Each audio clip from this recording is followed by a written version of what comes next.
Maraming party list ang nanligaw para sa endorsement ni Vice Ganda pero tinanggihan niya ang mga ito dahil hindi siya bilib sa pagkatao ng mga nagsusulong ng nasabing grupo. Merong OA nga daw lumapit sa kanya na nagpasara ng ABS-CBN. Ang dami ring lumapit sa akin ng mga party list na pinagdududahan ko rin talaga. Yan ang party list mo, parang ang layo sa pagkatao mo ng party list na binibitbit mo.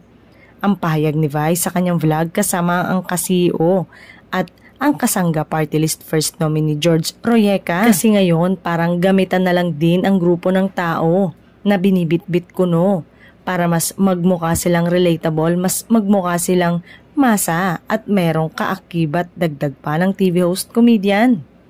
Ayon pa kay Vice, nagpa siya ring suportahan ang kasangga party list dahil bukod sa matagal na niyang kilala si Royeca, kaisa rin siya sa mga isinusulong na mga programa nito, kabilang ang magandang sistema ng angkas na naipatupad na sa maraming lugar sa Pilipinas. Isa sa mga plano ng Angkasangga Party List na sinusuportahan ni Vice ay ang pagkilala sa informal workers bilang importanteng kasangkapan ng ekonomiya ng bansa.